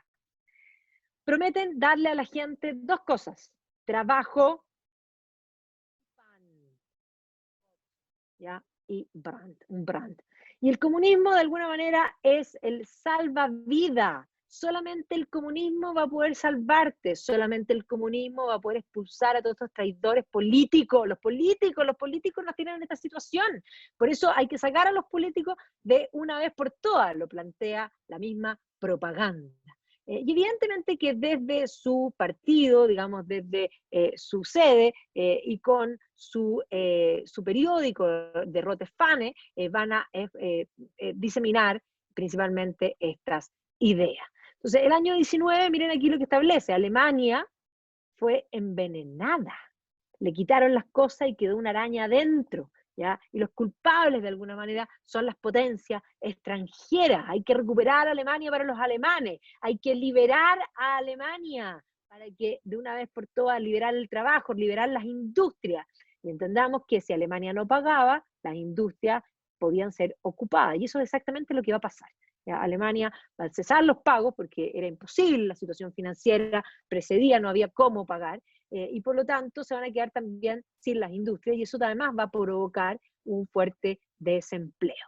¿Ya? Entonces aquí vemos cómo de alguna manera son los comunistas los que van a unir nuevamente a Alemania y los que van a quedar en la zanja son precisamente los políticos. Esos políticos que se rendieron a los pies, nosotros los vamos a eliminar. ¿Ya? A esos que le quieren poner la mano a nuestras industrias, nosotros les vamos a pegar un mazazo. ¿Ya? Entonces, ese es el contexto de esta República de Weimar, que la economía de Weimar va a ser un desastre, ahora vamos a entrar en la parte económica, pero evidentemente que hay que comprender que cuando la economía no funciona, la política tampoco. ¿Ya? Efectivamente, los comunistas van a ser muy potentes durante este periodo, precisamente porque los comunistas crecen y los radicales, digamos, con ideas más radicalizadas, crecen cuando la economía está mal. Y esa es la razón por la que ellos siempre están contentos cuando la economía está mal, porque es el requisito sine qua non para que ellos puedan, de alguna manera, generar el concepto de la revolución, el gran cambio. La República de Weimar es inestable, la República de Weimar va a tener, digamos, cancilleres que van a caer en forma constante, porque cuando la economía no funciona, la política tampoco, y por lo tanto la economía es un desastre, y eso va a implicar que la política también lo sea. Solo al final de la República va a haber una cierta estabilidad cuando el general von Hindenburg va a terminar siendo canciller. Pero de alguna manera vamos a ver que estas reparaciones iban más allá. El colapso, de alguna manera, de la República de Weimar se debía al problema económico. Y principalmente el problema económico se va a deber a la devaluación del marco y a la hiperinflación que va a vivir Alemania de Weimar. ¿Ya? Este es un billete de 200 Milliarden Mark, o sea, de 200.000 marcos. Este es un billete de 1 Billionen Mark, de 1 billón de marcos, y este es un billete de 5 Billionen Mark. ¿Ya? Esto es lo que se conoce como inflación. Es más, Alemania de Weimar del año 23 va a vivir la peor hiperinflación registrada digamos, en toda la historia. ¿Ya? Esto es cuando el dinero pierde su valor, cuando el dinero muere. Y eso también va a implicar un movimiento, porque digamos bastante, algunos dirán degradado, otros dirán fantástico, que se va a producir en esta, digamos, en esta República de Weimar. Ya vamos a hablar, voy a entrar un poco en la parte cultural de Weimar. Pero la parte financiera y la parte económica, el drama de Weimar es este. La moneda pierde su valor. Es más, para ir a comprar algo ya no, ni siquiera vale la pena contar los billetes, más vale que los pesemos, hay que ir con carretilla para ir a comprar algo. Esto implica que el que es rico es pobre y el que era pobre es absolutamente miserable. El dinero deja de servir porque perdió completamente su valor. Es más, Stefan Zweig, austriaco, judío, cuenta en un libro fantástico que se llama El mundo de ayer, como él y sus amigos austriacos cruzaban la frontera y iban en la tarde a tomar cerveza a Alemania, porque además en la tarde la cerveza era más barata que en la mañana. Los precios cambiaban durante el día. Esto es peor que Argentina en la década del 80. ¿Ya? O sea, efectivamente la hiperinflación hacía absolutamente inviable la vida. Más vale, ¿para qué nos sirven los billetes? Bueno, para prender la chimenea, para prender la cocina, porque para pagar como medio de cambio no sirven para nada. Miren por favor esto, o sea, acumular cerros de billetes, porque efectivamente la numeración va a ir en aumento. Aquí estos niños decidieron mejor hacer volantines con los billetes. Y cuando digo que los precios subieron, quiero que dimensionen lo que voy a plantear. Pero efectivamente Alemania va a tener ya un grado de inflación, pero comprendamos que si nosotros nos vamos a julio de, en el fondo, el año 22, lo que costaba 100 en julio del año 22, en noviembre del año 23 tiene 12 ceros. ¿Ya? Esto significa que van a empezar a aparecer billetes como este, 10 billones de marcos. Y por lo tanto, el que era rico en 1914 va a ser pobre en 1923. Y para darle más ejemplo todavía, esto es lo más lo más, podríamos decir, pedagógico que he encontrado para explicar, lo que costaba 10, unos zapatos, que en 1914 costaban 10 marcos, para 1923 cuestan, y aquí por favor vamos contando, tiene 12 ceros.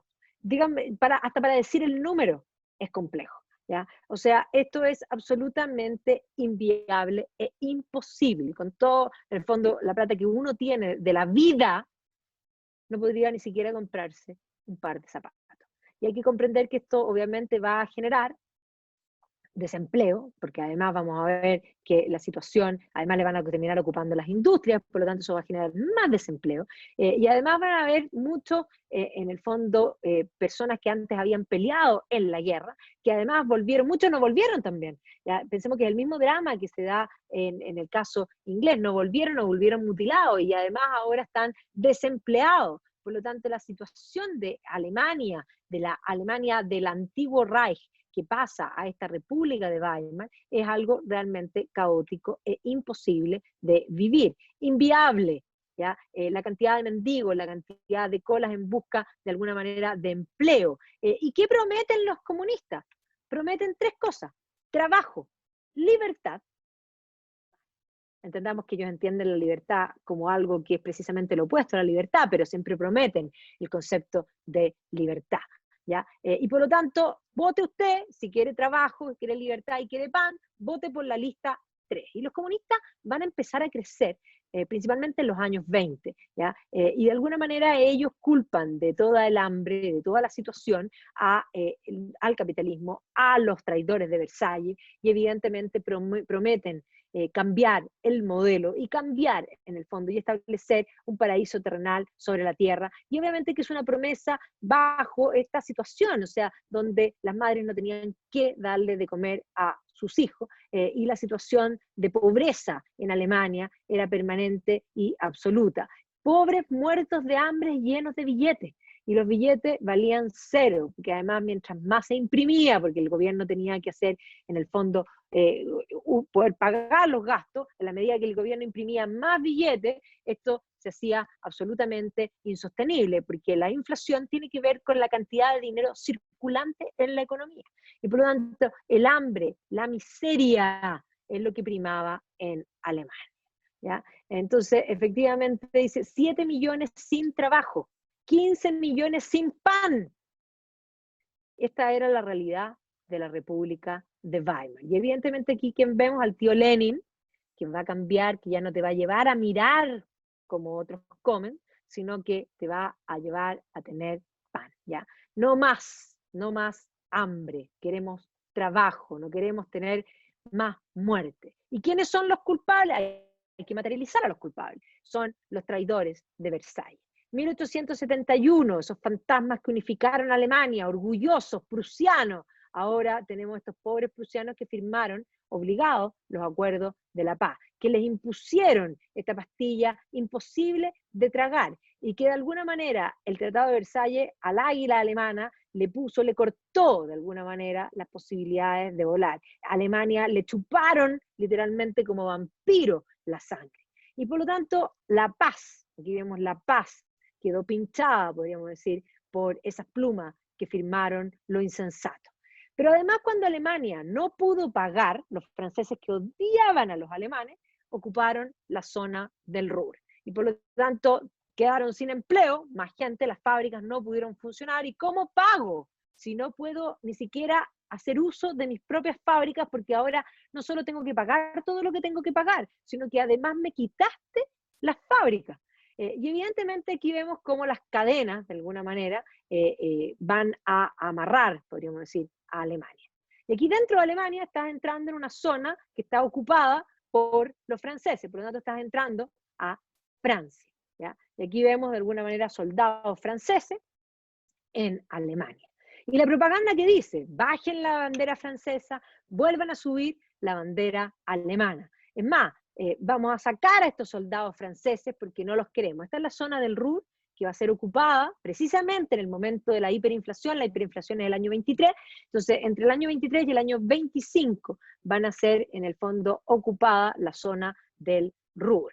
Y obviamente que muestran los periódicos, que esto es un gran periódico francés, mientras los políticos comen felices, le traen de comida a los niños alemanes en el fondo muertos de hambre. ¿Ya? Y aquí vemos en el fondo estos niños que tienen esta pancarta que dicen Das Rheinland, el Ruhr es frei, es libre, liberar al Ruhr, liberar, sacar a Marianne, estos franceses que han ocupado, sacar a Marianne que está ocupando nuestra zona industrial. Entonces, evidentemente que Versalles se les va a aparecer con más razón a los alemanes. ¿Qué perdimos? Perdimos territorio, perdimos la cabeza, perdimos la producción, y ahí perdimos también la industria, todo lo que hemos perdido, y perdimos además nuestra armada. O sea, Versalles nos quitó la dignidad. Es más, nos hundieron a nosotros, nos dejaron hundidos absolutamente en el barro. Esta república de Weimar es una república manejada por los políticos, una república de papel. Y así como los comunistas van a hablar en contra de Versalles, el partido de los obreros alemanes, que se llamaba Deutsche Arbeiterpartei, creado por Anton Dressler y por Harper, que posteriormente se va a integrar al partido Hitler no funda el partido, también va a empezar a hablar en contra de Versalles. Este partido de los obreros alemanes va a crear unas brigadas de choque copiándole a Mussolini, que se van a llamar las Sturmabteilung. Y las SA o Sturmabteilung van a, en el fondo, salir a pegarle a la calle a los comunistas, porque los comunistas quieren aprovecharse de este caos que tiene Alemania para convertir a Alemania en un satélite de la Unión Soviética. Y después de la guerra, Hitler va a llegar a custodiar a este grupo del Partido de los Obreros Alemanes que se juntaban en una cervecería en la ciudad de München. Y los va a escuchar, los va a escuchar, los va a escuchar y de pronto va a pedir la palabra y se va a integrar al partido y va a comenzar a hablar. Hablaba muy bien, lo único que hacía muy bien Hitler era hablar, y hablaba muy bien, era un buen demagogo, y muchas veces en los momentos de crisis lo que se necesita básicamente es alguien que hable muy bien. Y precisamente eso es lo que hacía Hitler. En los momentos de crisis lo más peligroso es aquel que tiene el don de la palabra, porque como la serpiente pueden orientar a la gente no precisamente hacia el bien, sino que hacia lo que parece el bien más fácil. Y efectivamente el año 23, copiándole a Mussolini, Hitler trata de tomarse el gobierno de la ciudad de München. Este putsch de la cervecería termina mal y Hitler termina preso, y estando preso va a escribir lo que va a ser Mein Kampf, mi lucha. Es más, le va a dictar este libro a Rudolf Hess, que lo iba a visitar a la cárcel. Como Hitler había tenido irreprochable conducta anterior y no había estado nunca en la cárcel, lo van a liberar a los 8 meses, y desde el periódico que se llama El Observador del Pueblo, el Volkische Beobachter, Hitler, de alguna manera, y el partido ahora Nacional Socialista Obrero Alemán, y insisto en el nombre, Partido Nacional Socialista Obrero Alemán, yo siempre digo que parte del nombre no entendieron. Hitler no cree en el libre mercado, Hitler cree en el socialismo, cree en la acción del Estado, pero es un nacionalista, y como es nacionalista, es anticomunista, porque el comunismo es internacional, igual que Mussolini. Los dos son socialistas nacionalistas. Y va a conocer a la figura de Goebbels, que va a ser clave cuando sale de la cárcel, porque Goebbels va a ser un maestro de la propaganda. Y la propaganda, así como vimos recién, la propaganda de parte del Kommunistische Partei Deutschland, era parte de la tónica de la política de los años 20. Y evidentemente, ¿qué promete el Partido Nacional Socialista? Promete ir en contra, cortar las cadenas causadas por Versalles. Es cierto que Versalles no causó la crisis completa, es verdad, pero la gente no entiende eso. La gente materializó todo su odio en Versalles. Por lo tanto, a Versalles es lo que hay que atacar. ¿Ya? Y aquí vemos que estamos atrapados, amarrados. Vamos a levantar al obrero, vamos a, en el fondo, darles trabajo y vamos a cortar las cadenas que tienen de alguna manera presa a Alemania. Vamos a liberar a la águila alemana para que vuele hacia su sol. Y es más, van a tomar la suástica, lo cual ya es genial, que es un símbolo solar súper antiguo, que está incluso hasta en la India, ¿ya? Y por lo tanto este símbolo solar se va a convertir en el emblema, este nuevo sol, esta nueva luz, ver la luz después de la oscuridad. ¿Y qué prometen los nazis? Miren lo que prometen los nazis. Arbeit, Freiheit, Brot. A ver, ¿qué prometían los comunistas? Arbeit, Freiheit und Brot. ¿Qué prometen los nazis? Arbeit, Freiheit und Brot. Prometen trabajo, prometen pan, ¿ya? Prometen libertad, ¿ya? Y vaya usted a votar en la lista 8, en la lista 1, dependiendo, porque ya dije que en la República de Weimar, como la economía es un desastre, los cancilleres caen y los gobiernos duraban menos de 8 meses, ¿ya? Y por lo tanto había elecciones en forma permanente. Y vamos a ver que en la medida que la crisis económica se mantiene, los dos polos, los comunistas y empiezan a aparecer los nacionalsocialistas, comienzan a ganar adeptos. Básicamente lo que empieza a ganar adeptos es la idea del cambio. Y en este contexto de hambre, de desesperación, literalmente cualquier micro que les prometiera cambio les servía. Y básicamente las dos micros disponibles van a ser precisamente la del nacionalsocialismo y la del comunismo. Y eso explica que muchos industriales, temiéndole al comunismo, decían apoyar de a poco al nacionalsocialismo. Entonces, trabajo y pan a través de Hitler, vote por Hitler.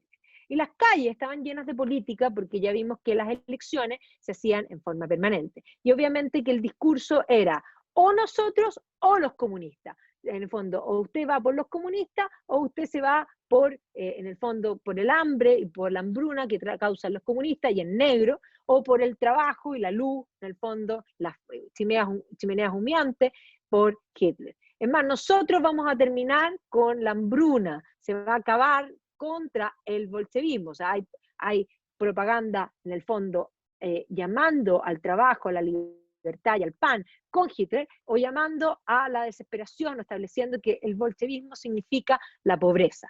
Contra el bolchevismo. El bolchevismo causa muerte, Tod. La luz está en Hitler. Y miren, por favor, los nacionalsocialistas contra el Tratado de Versalles. Versalles es el culpable. Danzig, el corredor en el fondo oceánico que le dio salida al mar a Polonia, es alemán. Versalles, estos papeles son los que nos tienen atrapados como una serpiente, hay que liberar las cadenas, el sol son los nazis. ¿Ya? Liberar las cadenas, sacarnos en el fondo de la ropa, el ropaje de Versalles, terminar con el Tratado de Versalles. Y va a ser Hitler el que va a traer la paz, que va a volver a florecer, el nuevo sol y que va a plantar el pan que ustedes tanto necesitan y que tanto, de alguna manera, quieren. ¿Ya? Y aquí vemos cómo de alguna manera la llama de la esperanza va a volver a aparecer. Y evidentemente que hay que terminar con Versalles y con los bolcheviques. ¿Ya? Y evidentemente es ahora el obrero nacional socialista el que va a terminar con todos estos políticos corruptos, con la iglesia también corrupta, en el fondo terminar con los políticos, la sociedad está absolutamente en una crisis, ¿ya? Las instituciones están en crisis, en un momento en que todas las instituciones colapsaron y por lo tanto lo único que se vende como esperanza son líderes que prometen fácil, ¿ya? Y por lo tanto eso es lo que va a surgir, que se parece en muchos aspectos, en muchas cosas que están pasando. Y aquí vemos efectivamente las listas, los distintos, aquí está el nacionalsocialista, pero aquí está el comunista, y están haciendo campañas a las palomitas en el fondo, y aquí se votaba por Brüning específicamente en ese momento. ¿Ya? En el fondo el primero de la lista para el pueblo, Arbeit, Freiheit und Brot, es más producción, si usted quiere más producción, vote por los alemanes. Pero la situación de Weimar va a ir mejorando, va a mejorar ya para el año 27, la situación económica va a empezar a mejorar, pero efectivamente estos años de, digamos, de hambruna, también de humillación, podríamos decir, posguerra, van a abrir el paso a unas vanguardias bastante, podríamos decir, avanzadas, y muchos dirán que la depravación entró también en lo que es la República de Weimar. Uno de los lugares más famosos, de los burdeles más famosos de Europa, estaban todos en lo que es la República de Weimar, los cabarets, digamos, de Alemania, eran famosos tanto de, digamos, con mujeres como del mundo homosexual. Lo mismo sucedía, era un lugar de atracción de la música, era el centro del jazz europeo, en el fondo de las vanguardias, pero también de la música clásica, principalmente atonal, que tiene que ver con los cambios que Alemania estaba viviendo. Así que efectivamente es un periodo de miseria por una parte, y de esplendor también vanguardista por otro. La vanguardia más profunda está en Weimar. Y efectivamente lo que se conoce como el realismo mágico que va a empezar a aparecer, mostraba este drama, ya de alguna manera esta corrupción que se veía en todas partes, ¿ya? Es lo que va a mostrar de alguna manera el arte de la República de Weimar. Básicamente corrupción, y no solo corrupción, sino que miseria, ¿ya? Esta miseria que se manifiesta, aquí este cuadro de Otto Dix ya muestra en el fondo a los mendigos en la calle, pero también vemos, miren este cuadro por favor, o sea, en el fondo Alemania que ha quedado efectivamente estos ladrones al lado de Cristo que ya están desgarrados y absolutamente famélicos, eso es Alemania, una Alemania de las vanguardias que va a surgir también en movimientos como la Bauhaus, que pretende refundar artísticamente todo. Ahora, Weimar va a mejorar para el año 27, pero el año 29 se produce la caída de la bolsa de Nueva York. Y con eso vamos a ver que se va a volver a colapsar Weimar, específicamente porque la República de Weimar va a empezar a levantar cabeza el año 27 por los préstamos que le manda Estados Unidos. Pero cuando cae la bolsa de Nueva York, vamos a ver que Keynes, el mismo que había escrito de las consecuencias de la paz, habla de alguna manera el mercado de valores como un casino, y habla de los errores del capitalismo, y llama a que los gobiernos intervengan en la economía, llama a terminar con el concepto de la libertad económica. Estos fueron los distintos cancilleres que tuvo la República de Weimar, y la verdad es que todos caían al poco tiempo porque la inestabilidad política que se había logrado para el año 27 se vuelve a perder el año 29. Y así va a llegar a la silla, de alguna manera, de la Cancillería, finalmente von Hindenburg. Ya aquí lo están llevando, que ya era mayor, era uno de los Junkers de la Primera Guerra Mundial. Y precisamente en ese minuto la política se está absolutamente radicalizando. El año 29 los comunistas vuelven a arremeter con mucha fuerza y comienzan a aparecer como la alternativa viable, y por lo tanto la única alternativa que comienza a aparecer también van a ser los nacionalsocialistas. Había unos partidos de centro, que el Centrum, pero el Centrum era bastante famélico en relación a los otros partidos, y por lo tanto no va a cuajar. Lo que prometía el centro era precisamente terminar con estos dos extremos, establecer una balanza, presentarse como un puente, pero evidentemente el Centrum no va a ganar, y en el momento en que Hitler conoce a von Papen era un político del Partido Agrario Conservador, él lo va a terminar apoyando, y efectivamente sobre la cabeza de von Papen y con la cabeza de von Hindenburg vamos a ver que Hitler termina elevándose y consiguiendo finalmente ser canciller. Vamos a ver que von Hindenburg lo apoya, y aquí vemos la propaganda conjunta, es el mariscal von Hindenburg el que apoya a este desconocido. Además era un pintor austriaco, o sea, ¿qué era Hitler? Nadie lo conocía pero ni en pelea de perro. Por lo tanto, este espaldarazo final que le va a dar von Hindenburg va a permitir de alguna manera que Hitler suba al poder. Este libro tiene súper buena crítica. El último invierno de Weimar es un libro alemán que se llama, en el fondo, el título original se llama The Kraft der Wälders, ¿ya? Y efectivamente es este último invierno digamos, de Weimar, ¿ya? Y vamos a ver que efectivamente va a ser el final de este camino que había llevado Versalles, y que efectivamente Hitler va a terminar asumiendo como canciller el año 33.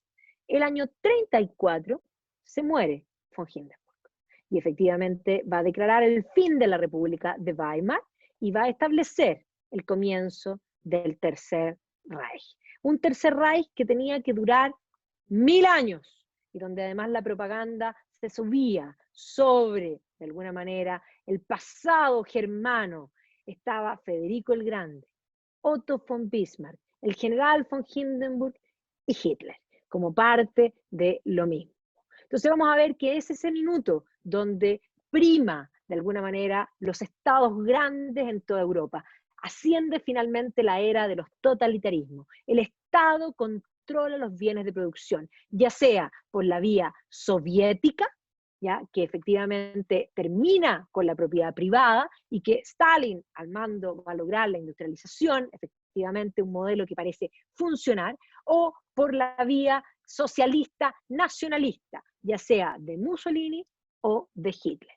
todo parecía ser que el socialismo era la tónica y que básicamente los estados totalitarios, de haber renunciado a la libertad por seguridad, aseguraban un mejor futuro. Efectivamente, Hitler y el Tercer Reich van a volver a reactivar la economía y Alemania va a empezar a levantar cabeza. Parecía ser que esto era bueno, y es más, los que no eran totalitarios eran keynesianos, eran socialistas. ¿Ya? No había, de alguna manera, una real libertad. ¿Ya? Así que, efectivamente, esta situación va a ser lo que va a llevar finalmente al mundo, y eso lo vamos a ver después, la próxima semana, a la Segunda Guerra Mundial. Y básicamente podríamos decir que Hitler llegó al poder gracias a los pacificadores de Versalles. Libros.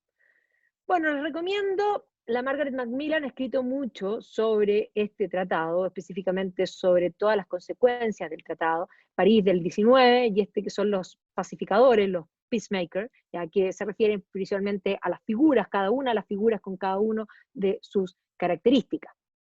Ella también ha escrito sobre la Primera Guerra Mundial, ¿ya? Esta guerra que terminó con la paz, básicamente, ¿ya? Y esta guerra que, bueno, este es el libro de Niall Ferguson, que yo se lo había recomendado, también se lo había mencionado la clase pasada cuando hablamos de la Primera Guerra Mundial, pero que habla de esta Pity of War, esta guerra que fue el gran error de, digamos, de Europa. Del Tratado de Versalles, sobre todo ahora para los 100 años, aparecieron también varios libros, que de alguna manera esta paz truncada, básicamente, que aparecieron por la celebración de los 100 años. Incluso aparecieron documentales, hay unos documentales que tienen que ver con este tratado y con la falla de haber logrado la paz. Y como la próxima semana y quedamos listos para hacer estallar la Segunda Guerra Mundial, vamos a hablar la próxima semana en temas Red Cultural